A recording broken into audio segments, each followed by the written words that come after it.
Good morning, kids.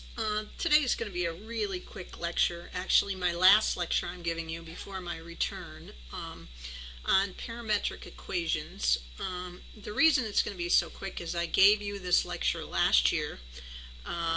Basically, parametric equations are all about describing the motion in the x and y direction of a particle, and each motion as it relates to time. So you're going to have two equations. One how the particle is moving in the x direction with time as the independent variable, and then one with the particle moving in the y direction with time as the independent variable. So you'll be given two equations for each thing. So we're going to start with just going through these formulas. There's formulas for the instantaneous speed of a moving object. Okay, you take the derivative of your x function and the derivative of your y function. You square them each and take the square root. That's your velocity, the instantaneous speed. Then there's a velocity in the x direction, that's just dx dt. The velocity in the y direction is the derivative of the y function, or dy dt. dx dt comma dy dt is called the velocity vector. And then if you take two derivatives, d squared x dt squared, d squared y dt squared, basically the second derivative of the x and the y functions, that's the acceleration vector. You can also find the slope of a parametric curve. The slope is dy dx. Now dy dx is dy dt over dx dt. The second derivative at any point of the d squared y dx squared, okay, that's different than d squared x dt squared or d squared y dt squared. This is d squared y dx squared. To get that second derivative, you take the derivative of your y function with respect to x. So you take your slope, and then you take the derivative of that with respect to t. And then you put that over the derivative of the x function. All right, so basically you're taking the derivative of the slope with respect to t, that goes in the top of the fraction, in the bottom just the derivative of the x function. The graph of any function can be parameterized. Okay, you can make any function into a parametric function by letting t be x. Okay, so you say x equals t and y equals f of t. That's for just a plain old function. The graph of x equals c plus rx cosine f of t, y equals c plus rx sine f of t is a circle or ellipse, depending on whether the r's, the radiuses, are the same or different. And then you can read the rest of this. Okay, the graph will go in a counterclockwise direction when the function is increasing, and a clockwise direction when the function is decreasing. So I got to pause for a second.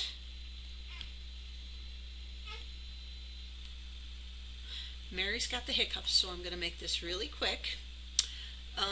I'm holding her actually as I give the lecture. These are a couple of examples. Now, I went over these examples in your notes last year. I'm going to just have you just pause the video over the example. It's fairly self-explanatory. Use the given parametrics equation. Identify the particle's path by using a Cartesian equation. The way to do that is you want to solve for the cosine and the sine.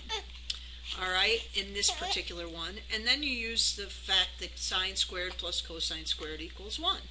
So sine squared plus cosine squared equals 1. So since you've solved for cosine here, you can replace it with x over 3. You've solved for sine here, so you can replace it with y over 2. And you get this equation here, which is the equation of an ellipse. 4x squared plus 9y squared equals 36. The second one, in this one, since they're just x and t, you solve each of these for t, and then you set them equal to each other, because t, of course, would equal t. So you solve this first equation for t, the second equation for t, and then set them equal to each other. x plus 3 over 2 equals y plus 5 over 2, and simplify. Again, pause the video to take down the notes if you need to. Moving on to the last one, this is the one where you're supposed to find d squared y dx squared. It's a long problem, but not complicated. First step is to find dx dt and dy dt. Then the second step is to find dy dx. Once you've found dy dx, you need to then take and find d squared y dx squared. Now, in order to do that, you need to go ahead and take the derivative of dy dx with respect to t. So that's this right here, all right, the derivative of dy dx with respect to t. And you solve for that, and then you put that over, oh sweet pea, you put that over dx dt like it says in the formula. So you get this, and then finally you have d squared y dx squared. You plug in t equals 1 because they tell you they want you to find this at t equals 1, and you've found d squared y dx squared at t equals 1. Oh, the other thing, part 1 of this was just to find the equation of the tangent line. To find the equation of the tangent line, you just have to find dy dx, plug in 1, and you get the slope, right, because dy dx is a slope, and then find the value of x and y at t equals 1. So x at t equals 1 would be -2 because you plug into the x equation. Y at t equals 1 would be 3 because you plug into the y equation, right? So you'd say y minus 3 equals -4, x plus 2, and you're done. I know that was really fast, but I think you'll be able to get through it. Just copy it down and think your way through it. In the past, I gave no notes on this lecture. I just gave the assignment because you have done this before. It's all review. Your homework problems are to complete the parametric worksheet. This worksheet and the notes are all one packet, and they are all in the Calc 2 drawer. Thursday's assignment, all right, so this is due Thursday, and then on Thursday your assignment is whichever one Mr. Sedita picks. There are 2 LTAs in the back of the Calc 2 drawer. Mr. Sedita, you can hand those out today if you want, and they can start them today. And then those are due on Monday when I return to school. Just one of the 2 LTAs.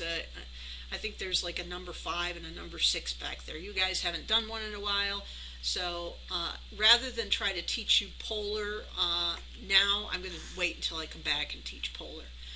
So get an LTA out of the back, get this out of the Calc 2 drawer as well. They're both in the Calc 2 drawer, and you should get both of those today, and then I will check it all on Monday of next week. Hey guys, have a great day, and next time you hear my voice, it'll be live, and I will see you. Bye.